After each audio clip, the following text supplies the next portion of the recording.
दिल्ली की जो मौजूदा सरकार है उससे तो आप सभी परिचित होंगे भली भांति।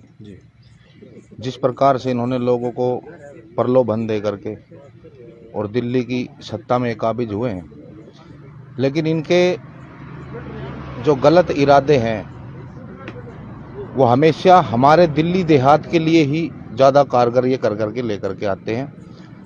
चाहे वो कुछ भी कार्य उनको करना होता है जिसमें देहात का अनहित हो, जिसमें देहात का नुकसान हो। अभी हाल फिलहाल उन्होंने जो आप ये देख रहे हो आंदोलन, जो भूख हड़ताल जो चल रही है residential school for street child, इसके विरोध में चल रही है।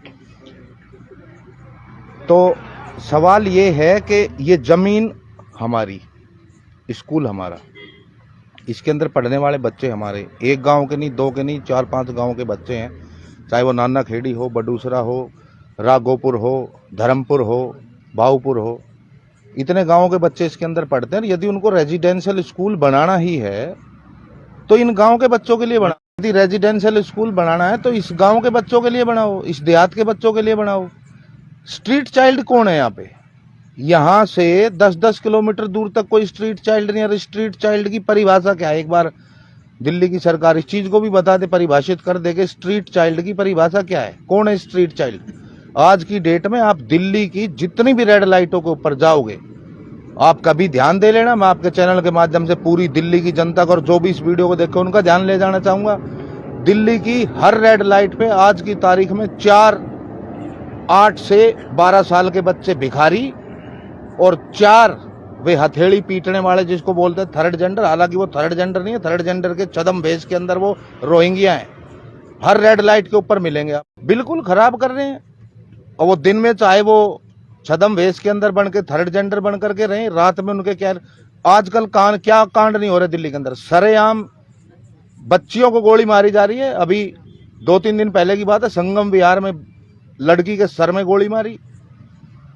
कहां नहीं हो रहा? हमारे इसमें नजफगढ़ में हो रहा है। चोरी चकारी छीना झपटी, ये दिन में रैकी करते हैं, रात को उनको अंजाम दे देते हैं।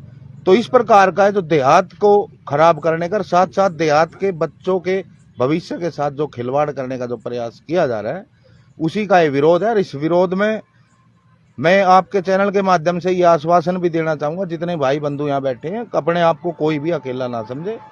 सारा देहात उनके साथ है और हमारी संगठित होने की जो शक्ति है वो हमारी सबसे बड़ी ताकत है और उसी के दम के ऊपर हमने अपना कार्य को अंजाम देना है। भाई नरबख्शी हैं वो, और ये चीज़ मैं नहीं कहता, ये चीज़ पूरा current media, print media, social media, सारे मीडिया बोलते हैं। आप यदि उनका बैकग्राउंड यदि चेक करो, ये रोहिंग्या घुसपैठ ये जो हैं, इनको बांग्लादेश से क्यों भागे, उसके बाद म्यांमार से इनको लतिया करके भगाया गया जबरदस्त तरीके से। अब भारत है, भारत की सरकार को भी ये सोचना चाहिए, ये देश कोई धर्मशाला थोड़ी है यार, जिसका दिल करे मुंह उठा के आ जाए। आप भारत जैसे महान राष्ट्र के अंदर ऐसे घुसपैठ होने देते हो? आपके पड़ोसी देशों से ही कुछ सीख लो। भूखे नंगे हैं, पाकिस्तान में घुस करके दिखा दो कोई, बिना पासपोर्ट बिना वीजा के।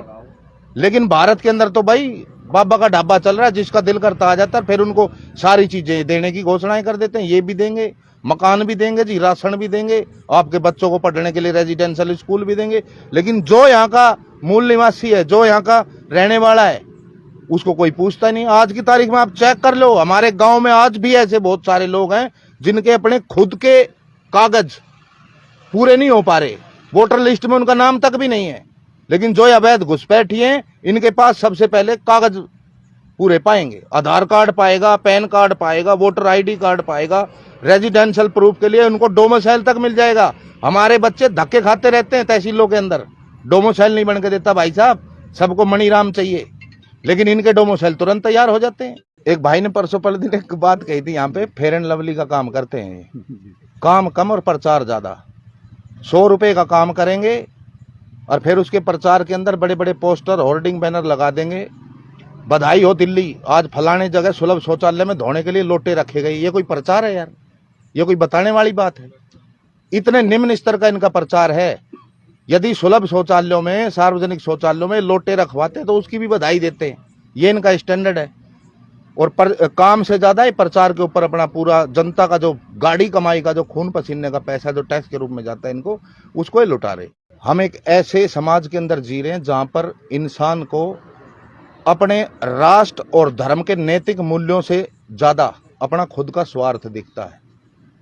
और मेरे को ये बात कहने में कोई शर्म नहीं है, कोई हर्ज नहीं है कि हम जो यहां बैठे हैं, कल को इन्हीं में से मैं कुछ भाइयों को उन्हीं नेताओं के पीछे दुम हिलाता हुआ दिखा सकता हूं जो आज यहां विरोध कर रहे हैं। और दूसरी बात, हमारी वैल्यू इसलिए भी शायद समझी नहीं जाती कि एक गांव के अंदर बोलते हैं भाई तुम्हारे पास क्या है, 2000 वोट, 3000 वोट, हम एक कॉलोनी में से एक गली में से इतनी वोट इकट्ठी कर लेंगे, ये हमारा वो मान करके चलते हैं। हालांकि सबक सिखाने की आवश्यकता है ऐसे भ्रष्टों को, ऐसे बेईमानों को। हालांकि वो अपने आप को कहते हैं कि भाई कट्टर ईमानदार और भगत सिंह के वंशज, पता नहीं क्या क्या वो अपनी संज्ञाएं देती हैं। लेकिन यदि आज भगत सिंह जी जिंदा होते तो जिस तरह से उन्होंने अंग्रेजों को लतियाया था, इनको भी इसी तरह से लतिया के सत्ता से बाहर खदेड़ते। जरूरी है। और यदि अब भी लोग जगे नहीं ना, अभी भी समझदार नहीं हुए और इन लोगों को सत्ता से बाहर का रास्ता नहीं दिखाया, केजरीवाल एंड ग्रुप, दिल्ली के जो अपने आप को मालिक बताते हैं, स्वयं घोषित मालिक हमें दाड़ करके बोलते हैं कि दिल्ली के मालिक हम हैं, तो भाई ऐसे दिल्ली के मालिकों को सत्ता से बाहर का रास्ता दिखाना बहुत जरूरी है। और इसके लिए सभी को एकजुट होकर के उनको उनका असली जगह दिखानी है कि भाई आप कहां से आए थे, कहां पर आप पहुंचे हो, किस काम के लिए आपको लाया गया था, लेकिन आप ये काम नहीं कर पा रहे तो वापस जाइए।